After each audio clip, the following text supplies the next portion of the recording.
जीवन में जिस दिन आप ये समझ गए कि आपकी हार और जीत के लिए आप स्वयं ही जिम्मेदार हैं, उस दिन आपको सफल होने से कोई नहीं रोक सकता।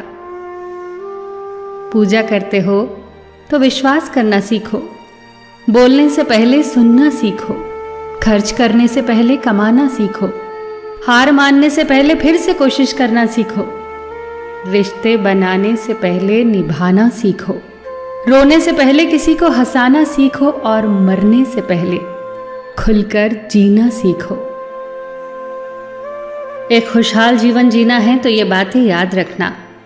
जल्दी माफ कर दो, धीरे धीरे विश्वास करो, प्यार सच्चा करो, जोर से हंसो और किसी के चेहरे पर मुस्कुराहट लाने का मौका कभी न छोड़ो। दो बातों में पक्के रहिए, ईमान के और जुबान के। दो चीजों से बचकर रहिए, झगड़े से और मुकदमे से। दो चीजों को कभी न भूलिए, भगवान का नाम और दूसरों का सम्मान।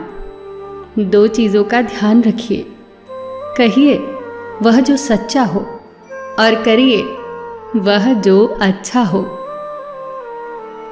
परिवार से बड़ा कोई धन नहीं, पिता से बड़ा कोई सलाहकार नहीं, माँ से बड़ी कोई छांव नहीं, भाई से बड़ा कोई भागीदार नहीं, बहन से बड़ी कोई शुभचिंतक नहीं, पत्नी से बड़ा कोई दोस्त नहीं, परिवार के बिना कोई जीवन नहीं। संयम हमारे चरित्र की कीमत बढ़ाता है, परंतु मित्र और परिवार हमारे जीवन की कीमत बढ़ाते हैं। हमारे जीवन के दो प्रबल शत्रु क्रोध और चिंता है। क्रोध से विवेक का नाश होता है तो चिंता से मनोबल का। क्रोध से शांति का नाश होता है तो चिंता से सौंदर्य का। सेवा करनी है तो घड़ी मत देखो, प्रसाद लेना है तो स्वाद मत देखो, सत्संग सुनना है तो जगह मत देखो, भलाई करनी है तो स्वार्थ मत देखो, समर्पण करना है तो दिल देखो, दिमाग मत देखो, और रहमत पानी है तो हर इंसान में ईश्वर को देखो। जो आपके पास है, जिसका आपके लिए कोई मूल्य नहीं, वो किसी जरूरतमंद के लिए मूल्यवान हो सकता है।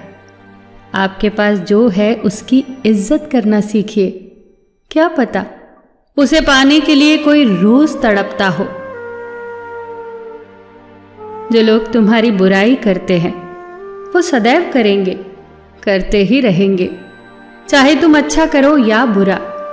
इसीलिए शांत रहकर कर्म करते रहो, निंदा से मत घबराओ। निंदा उसी की होती है जो जिंदा है, मरने के बाद तो सिर्फ तारीफ होती है। सुखी जीवन की प्रार्थना करने के बजाय प्रार्थना उस शक्ति को पाने के लिए किया करो जो तुम्हें एक मुश्किल जीवन को सहन करने की क्षमता दे।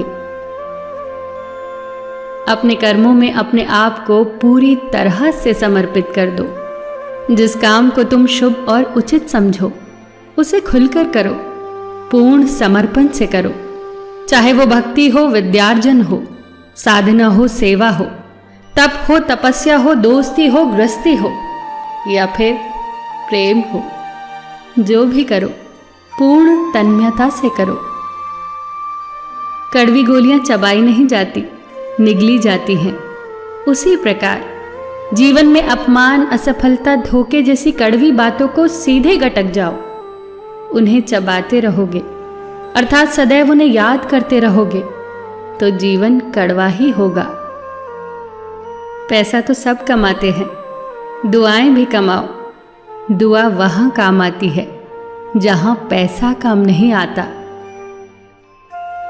जो अच्छा लगता है उसे गौर से मत देखो, ऐसा ना हो कि उसमें कोई बुराई निकल आए, और जो बुरा लगता है उसे गौर से देखो। संभव है कि उसमें कोई अच्छाई नजर आ जाए। दुखी रहना हो तो हर किसी में कमियां खोजो, और प्रसन्न रहना हो तो हर किसी में गुण खोजो। कुएं का पानी सब फसलों को एक समान मिलता है, परंतु फिर भी करेला कड़वा, गन्ना मीठा और इमली खट्टी होती है। ये दोष पानी का नहीं है, बीज का है। ठीक वैसे ही सभी मनुष्य एक समान है, परंतु उन पर असर संस्कारों का पड़ता है। जो उचित हो वही करो। जैसे आनंद के लिए उचित है मधुर संगीत, खाने के लिए गम, पीने के लिए क्रोध, निगलने के लिए अपमान, व्यवहार के लिए नीति, लेने के लिए ज्ञान, देने के लिए दान, जीतने के लिए प्रेम, धारण करने के लिए धैर्य, तृप्ति के लिए संतोष, त्यागने के लिए लोभ, करने के लिए सेवा, प्राप्त करने के लिए यश, फेंकने के लिए ईर्ष्या, छोड़ने के लिए मोह, रखने के लिए इज्जत और बोलने के लिए सत्य। न तुम अपने आप को गले लगा सकते हो, न ही तुम अपने कंधों पर सर रखकर रो सकते हो। एक दूसरे के लिए जीने का नाम ही जिंदगी है। इसीलिए वक्त दो उन्हें जो तुम्हें चाहते हैं दिल से। सबका ख्याल रखना, पर अपना भी ख्याल रखना। हमेशा मुस्कुराते रहना, कभी अपने लिए तो कभी अपनों के लिए।